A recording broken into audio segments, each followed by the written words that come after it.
I thought I have decent ideas. I'm really good at analysis. I've been to Oxford. I've been good in capital markets. How hard can this be?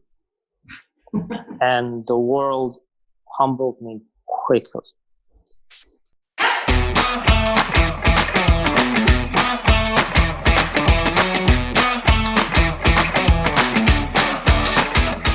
It's Thrive Live, a show about founders and leaders and the personal stories behind the companies and careers they built.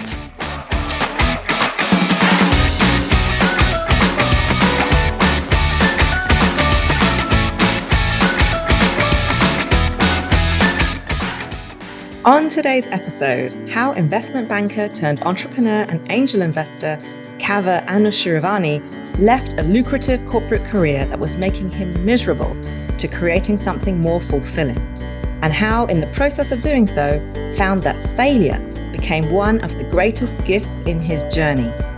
Kaveh also gives us a great insight into the world of funding, the common stumbling blocks of startups, and the issues with the socially ingrained ideas of what it means to succeed and fail. I'm Farida Gilmore, and this is Thrive Live.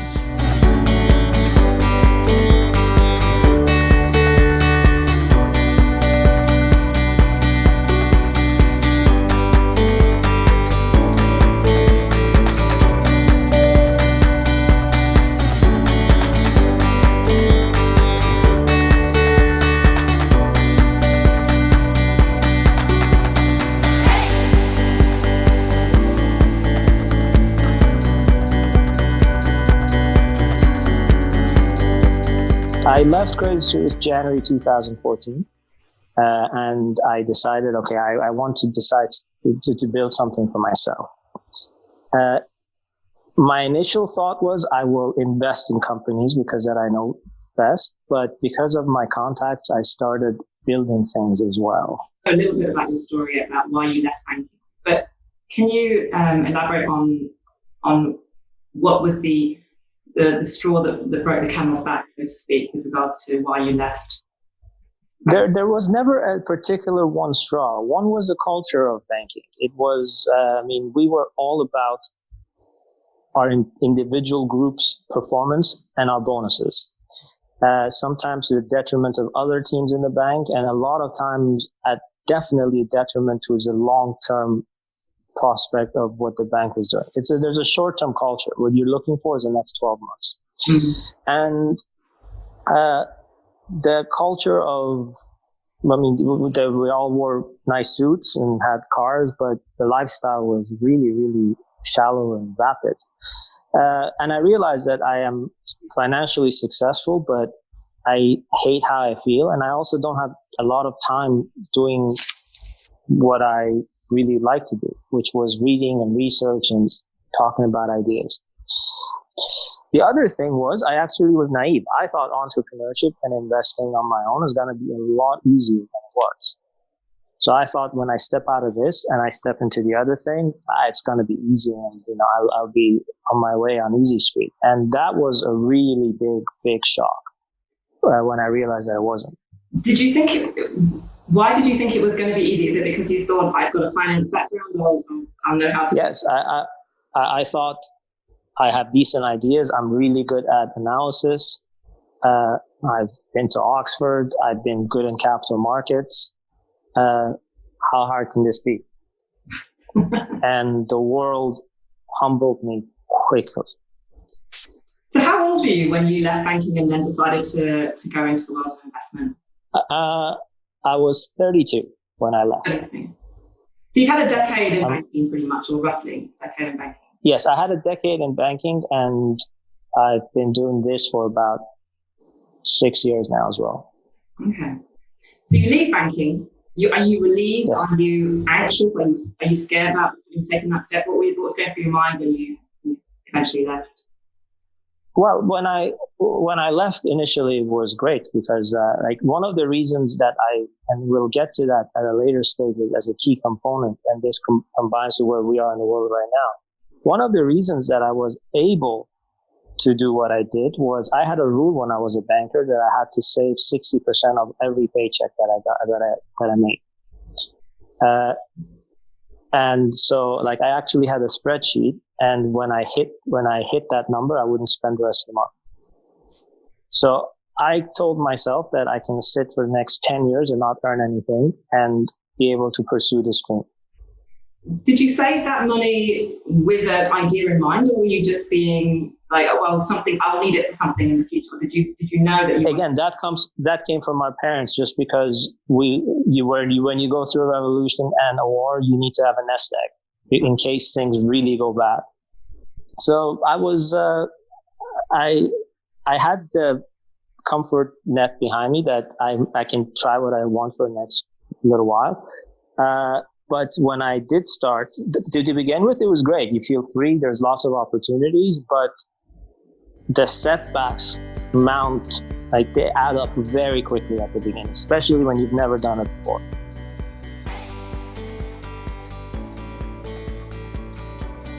So what's the first thing you did? You leave banking, you've got this nest egg, which, is going to keep you alive and have a roof over your head for a while. What was the next thing you did after you left banking?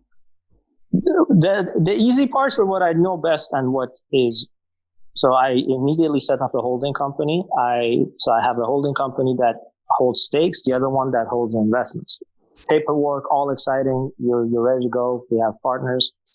Then we start companies ourselves with a founder. So we back a founder, and we start looking at presentations to fund. So that's all fun and games. So the first 3-4 months are all fun. Then the reality hits. You've launched this thing.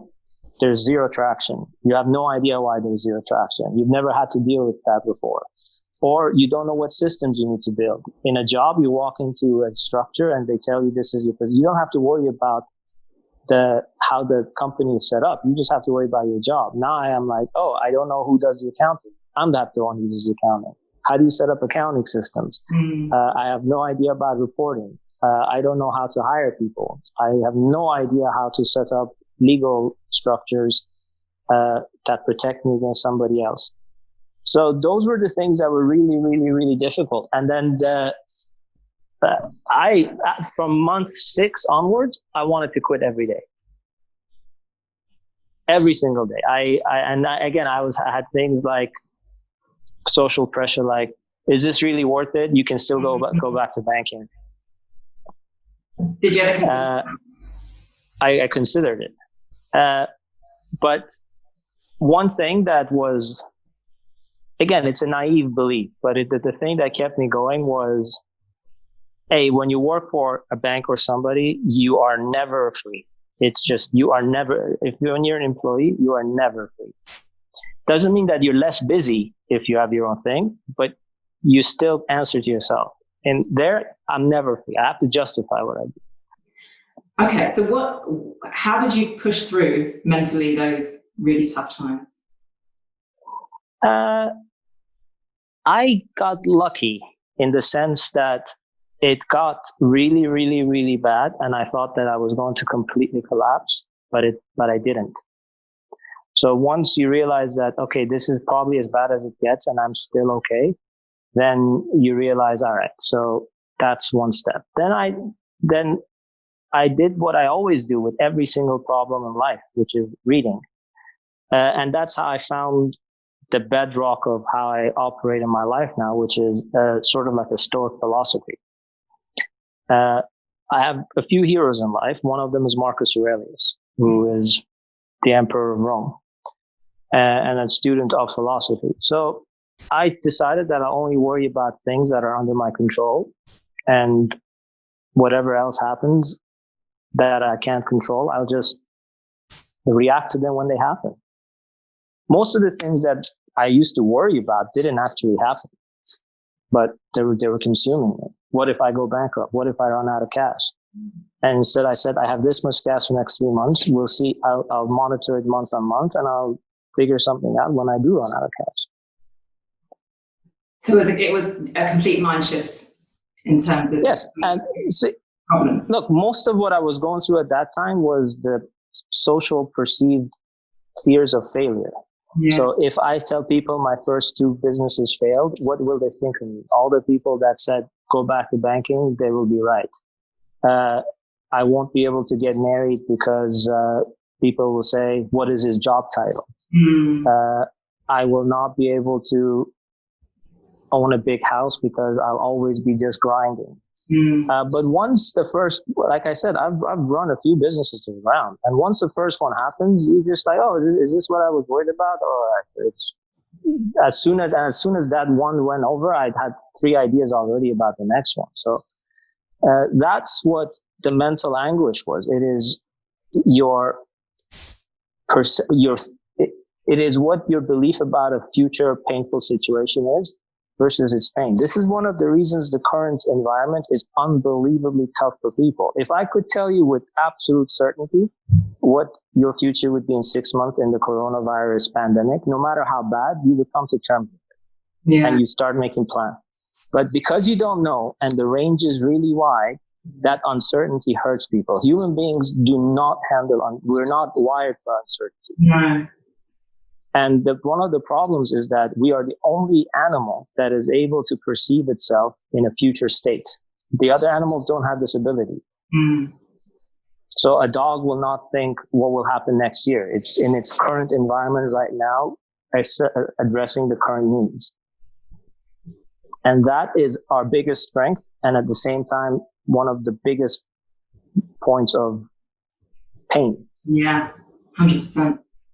So actually that first business that went under for you was a blessing in some ways, because it just enabled you to really mentally move on and realize that actually the world, I'm still alive, I'm still healthy, the world hasn't stopped. So, I mean, the first 2 years, I lost the business to the wrong business model. I wronged the business to poor oversight. I lost the business to only one I lost to fraud. So one of the person we backed ran away with the money. I lost one to starting and a big competition moving into the market and absolutely decimating what we were doing. And all of them were like, okay, so these are the ways that things can go wrong. And one of the best books you can read is called Infinite Games. And in a finite game is a game like football. It's 90 minutes. You know where it would end and you know the rules are. An infinite game is like business. There is no winning in it. There's no rules.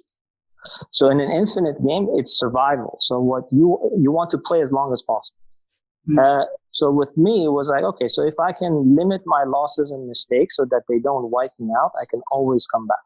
Yeah.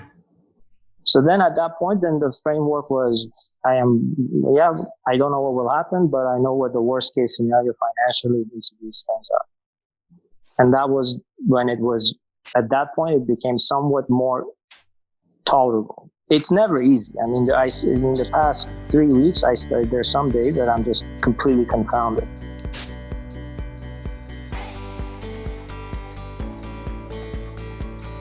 And then you go on to creating the Coach K consultancy, which is really how I know you through. What was the inspiration behind that? Again, accident. So what I realized was, in the first 2 years that I was doing my own thing, had somebody been telling me this is the playbook, I would have saved an entire year's worth of running around. Then the second insight was that as soon as we invest someone or back someone, I was involved at least on a weekly thing, helping them through their strategy, their weaknesses, everything. And I thought, okay, there's something here. I mean, this is the most critical part. Even 90% of VC funds, they write you a check and they walk away, and then you just report to them. They're not really there giving you a necessary playbook. That doesn't mean all of them. There are some amazing ones globally that have great playbooks that you can, but those are for much, much bigger investments kind of thing. Yeah. And then the third and fourth aspects were, I realized I really, really, really enjoy doing that. And then I realized that my biggest skill set has always been finding a solution and then giving it to someone. That's what I'm really good at. I'm not good at implementing the solution, but I'm excellent at finding the solution. And I realized there's a complete gap in the market, not from a making money point of view, but from a value point of view. So when I looked at it, that was the origins of it. And then I decided that I wanted to work with female entrepreneurs. And I think we've discussed this before as well. There was a few reasons for it. One was, again, my mom is very much a champion of female businesses. She wants to support those. B, we realized how under-supported the female community was. And lastly, and I've said this many times when people, lastly, when people get surprises, scientifically, both in trading and banking and in entrepreneurship, women have an edge over men. They're more successful. What is that down to?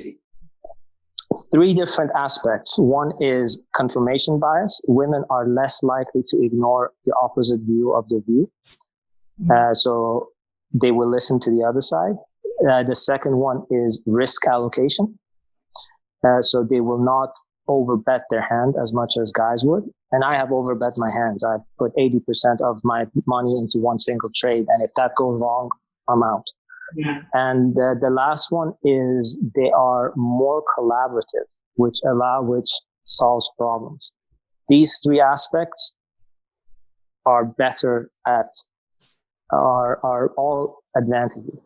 And the fourth and last one is they were I had one male client to begin with, and women are much easier to work with for me than men. I mean, we were just clashing heads with that guy all the time. So.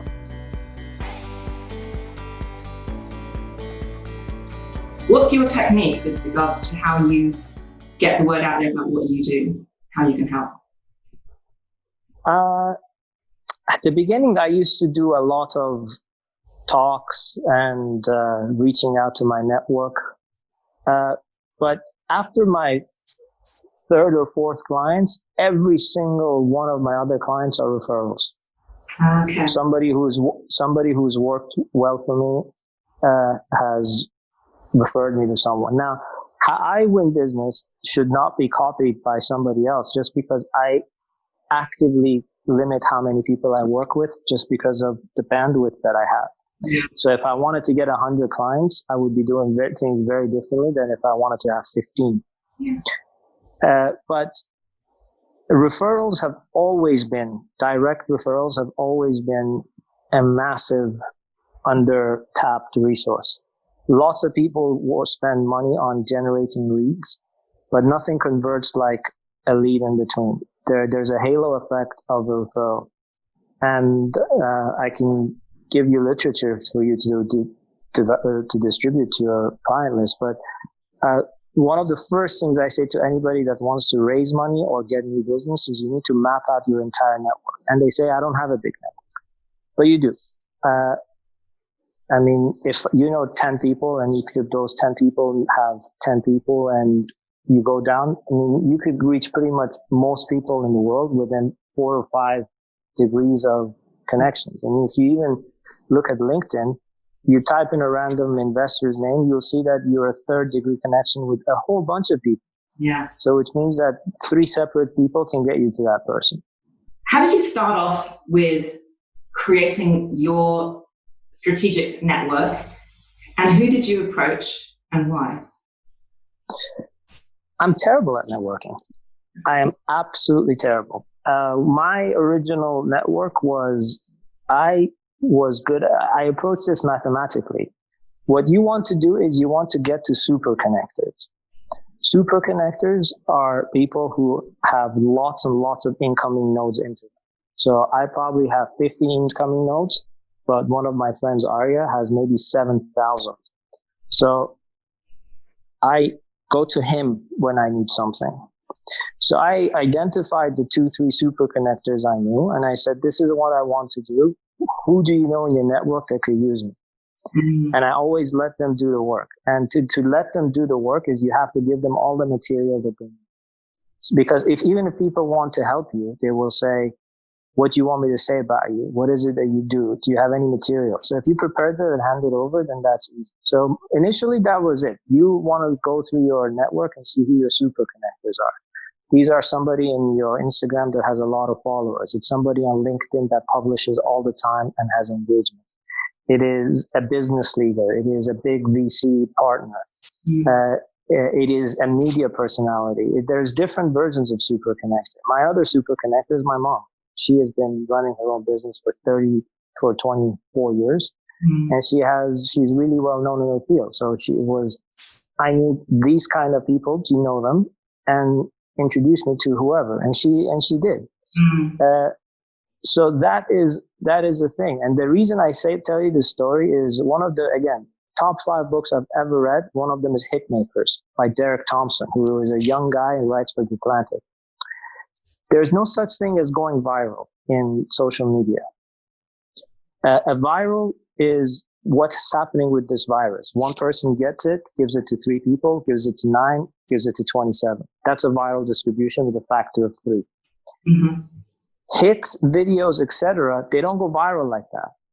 They go to 10 people, and the ones that go viral is one of the people that posted it has a massive audience. Yeah. And then people see it. So if you want to go viral, you just got to find out who that's super connected. Yeah. The best example of this argument in his book is the song Call Me Maybe by Carly Rae Jepsen. That song was out for a year, and it was lingering in the Canadian pop charts at number 90. It blew up when Justin Bieber did a video of it with his friends making fun of it and posted that video. Then it blew up. Right. So the key is if you track, yes. People. Yes. So it works the same way with network effects. You want somebody within your network node that has an audience of 10,000 that can say, and this is what you're doing right now with your marketplace. You have a certain number of people. I can post on my Instagram that I do consultancy, or I could give you the same post. You'll get different results. Yeah.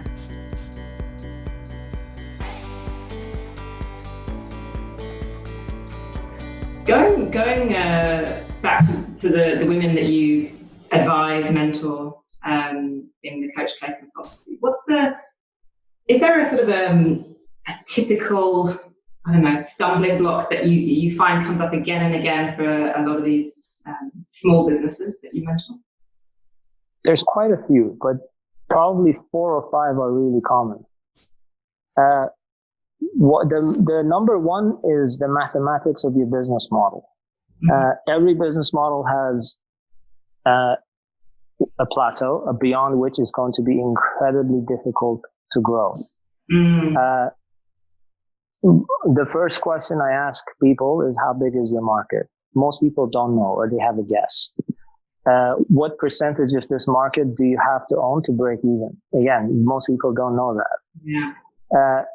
Then there are certain things that are, again, human beings do not, and this is every human, they do not handle exponential numbers because our brain was not wired that way. And certain things can scale exponentially, certain things can't.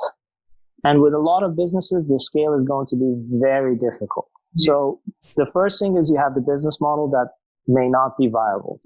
The second thing is most people underestimate the resources they need to scale it beyond a certain level. So that once they've hit with that, they're really, really taken back. But the 2 easiest to solve ones, and the things I see most, are, one is people focus on what they're good at, not what's important. I'm good at analyzing any sort of cash flow statement you give me, but I am not good at networking. Now, if I need a business that relies on that, I will constantly ignore that. Yeah. And the last one is people underestimate the stumbling block is people think they're doing badly just because of the timeline. The timeline for you to make it is very long, and it never works like this. So what you will do is you will have 6 years of grinding and you feel that nothing's happening, then the business grows. it actually works the other way as well, which is what's happening with a lot of businesses now. You had 6 years of this, and then everything, the world shifts, technology shifts, it dies. So that timeline, people expect progress every day, but just because you don't see it, that doesn't mean it's happening. And that leads to frustration, leads to a lot of people quitting before they should, leads to a lot of people changing strategy before they should. Yeah. Or, and so that's one of the other big ones. If there is evidence that this is the right strategy, you don't know when the payoff is. You just gotta keep going that way. Survivorship bias is all over Instagram. You only read the successes. Nobody's going to post and say, oh, guys, I lost $10 million this week, or I made a mistake and my competitor is killing me. You know, so that creates an unrealistic world in your head where you're the only one that's not moving fast or succeeding. Yeah. You mentioned optimism there, and I've heard about that being like a crucial character trait of entrepreneurs, and having this like underlying optimism. How important do you think it is to be optimistic versus realistic?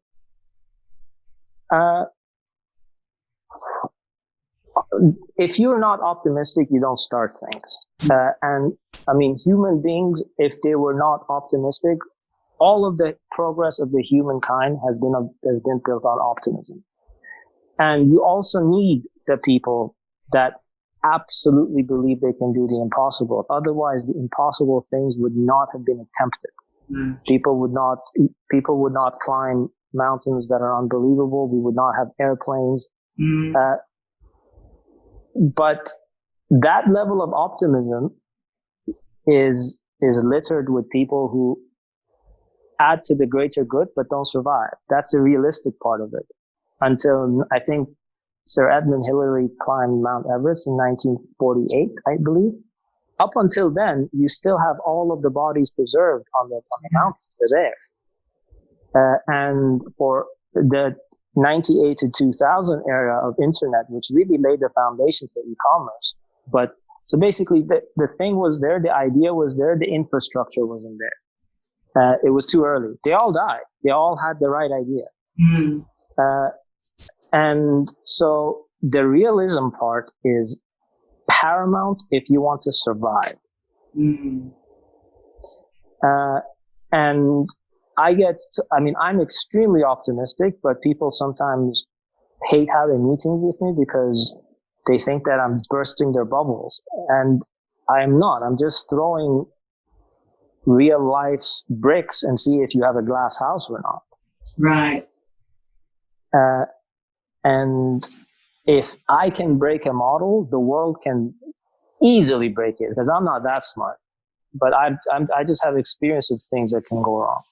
Mm-hmm. But it is, like I said, you need the optimism that, yes, I'm capable to do this, but the realistic thing that more likely than not it's going to fail. Am I okay with that happening and trying again? Yeah. So that's where the balance is. Yeah.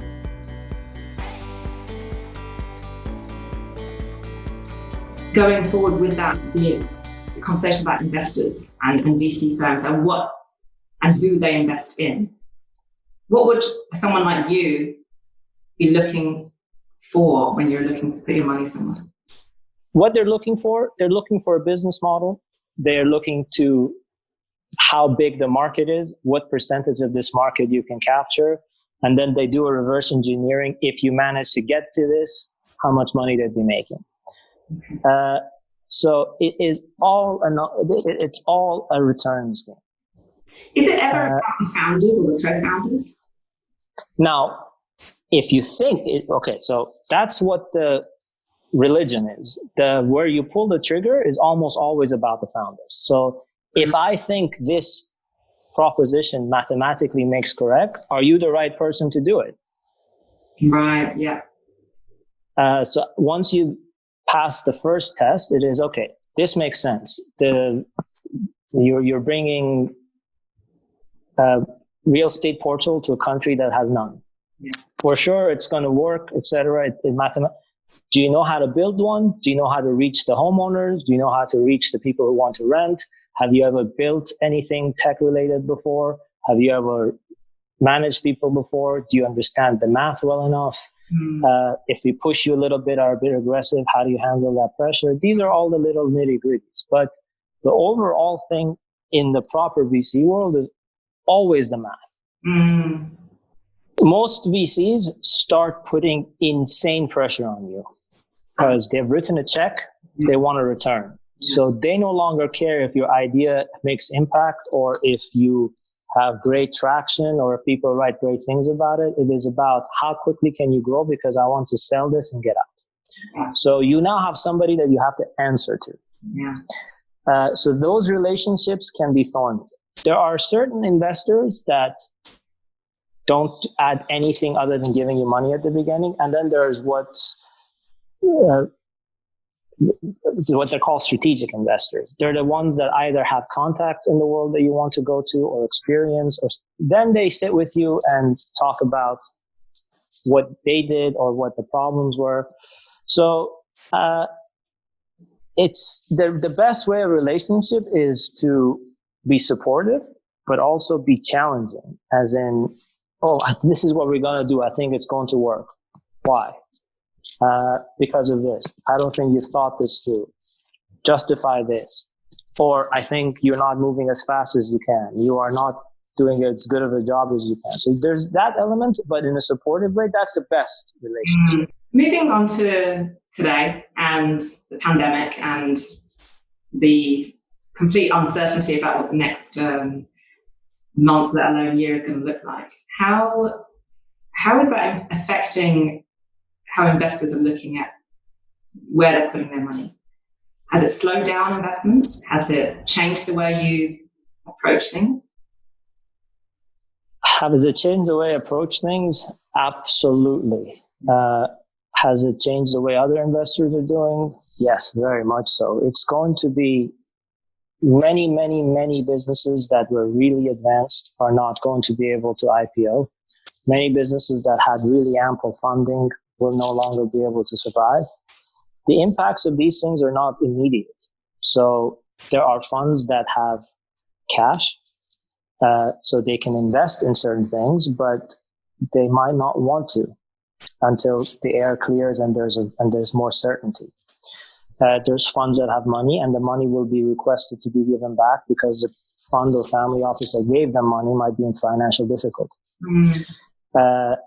And for sure, what I can tell you for a fact that has changed in very quick succession is there was an element of growth at any cost before.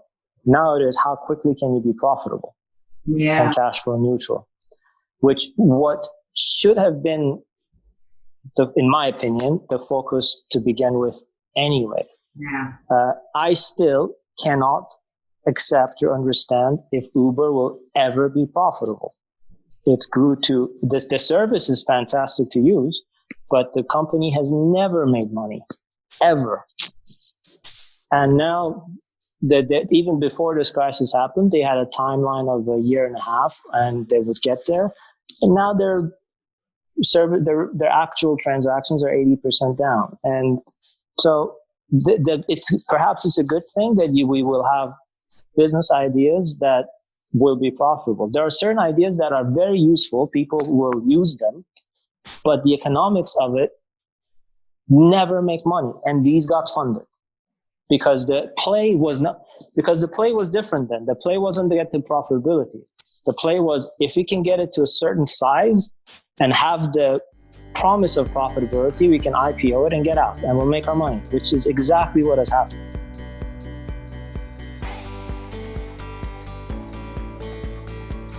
Do you enjoy what you do? All the aspects? Yes. I love what I do, even though there are certain times that it terrifies me to my very soul. Like what kind of thing terrifies you? As in the first 2 weeks of March, there was volatility in the public equity markets, the like of which in my lifetime I have never seen. So we were moving +9, -9 every single day. So you have no idea whether you're right or wrong or where it's going to end. So I love doing that. There are certain times that, I mean, I have no idea what anything that I do, even my consultancy, looks like 6 months from now. None. Absolutely none. But am I going to be okay? Am I not going to be okay? So sometimes that's there. But the element that I love the most, and this is why I do what I do, is the process of learning and the process of curiosity. And that's 95% of what I do. So that I love that. It's really, really fun. At what point did you start loving it? Because obviously we talked before about 6 months into that, this entrepreneurial investment journey that you've been on for the last 6 years, you were, crying every day. When did it start getting better for you? When did you start actually enjoying it? So the investor point of view of it, I've always loved. I've never stopped loving that. Doing the startup role of it, I started loving it after the first failure. Okay. Because then I understood the full cycle. Mm-hmm. Because now I know what it's like to go under. And it's almost like having a near-death experience. You're like, okay, so the end isn't so bad, so let's just enjoy the process. When you look back at the last predominantly 6 years, I would say, not so much the banking career, but the last 6 years where you've really put yourself out there and failed and tried new things and lost money and gained money. And you've got to a point now where, you seem pretty successful and very happy. What do you think, how much percentage-wise would you attribute your success to hard work? And how much would you attribute to skill and being actually good at what you do? The first question I'll ask you is, what does being successful mean? Yeah, good question. To me, it's pure, it's just happiness. And to me, you seem from your answer that you love what you do. So if that's your definition of success, that's an active choice that has nothing to do with skill or luck or anything like that. My perspective on that changed when I realized that my measures of success were arbitrary values that mattered to other people that I thought should matter to me. Yeah. So that's the first part. So as in whether how many successful businesses you have or how much money you have or how many people you know, those are metrics that you've been told are good. Now, if they matter to you, sure, but you have to ask how many of my values are my own. So first deciding what your success is, measure of success is, and then figuring out what the levers are that move that. And then it's a combination of success, hard work, and there's a huge element of luck involved that is completely random. As in, had I been born 20 years earlier, I would have made a lot more money than now. The children that are graduating from the business schools around the world now are going to have such a hard time in the job market for the next 2-3 years. That has nothing to do with them. It was just when a certain event happened. Those elements of luck are completely out of control. And this, again, is very much discussed in the book Outliers by Malcolm Gladwell, which says that some of the biggest wealth makers, again, I'm not saying that's success, but some of the biggest successes happen when somebody was lucky enough to apply a skill set to an emerging global trend by being the virtue of being alive. Yeah. So, but to be perfectly honest, and this is what I wanted to really close with, is do you know about Calvin and Hobbes, the comic book? It's my favorite comic book of all time. It is probably one of the most successful comics of all time. It's still printed in Golf News daily. The author was Bill Williamson, and he wrote that from 1985 and quit in 1995. And to this day, it's one of the top 5 selling comics of all time, every year. They still print it worldwide, and nobody understands why. He has a speech that I'll send to you that he gave at his university was a commencement speech for the graduates. And that's worth really reading, because he talks about having a really, really successful career and having a really happy life are completely different things. Oh, interesting. The reason he quit is he hated dealing with the syndicates and selling his things. He just wanted to do what he really enjoyed doing, and he hasn't given interviews since. It's just nobody knows what he's up to. So the trap I see a lot of, and it's a trap I was in myself, is I'm not successful or worthy, or my life isn't that great unless I have this level of startups or this level of following or this level of wealth. Mm. So when you say I am successful, the only part that I agree with is I have the freedom to wake up every day and do exactly what I want and read and learn and become better. That's the only metric I have. Have I learned something today? Otherwise, the rest of it is nothing but a score, really. As in, and just a reminder. I mean, even if you see all of the memes, my clothes and my shoes think I have that.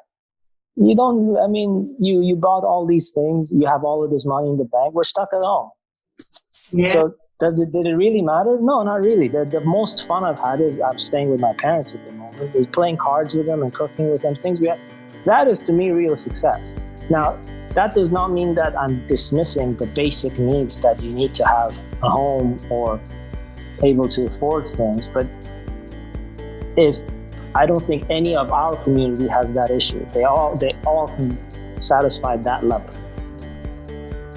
The rest of it is a social game. You're right, and that's one of the blessings of this pandemic, as horrible as it has been for so many people and businesses, that actually it does make you realize really what is important at the end of the day. Very much so, yes. Kaveh, it's been a pleasure to talk to you as always. Yeah, pleasure is all mine. Thank you for having me. I really, really appreciate that.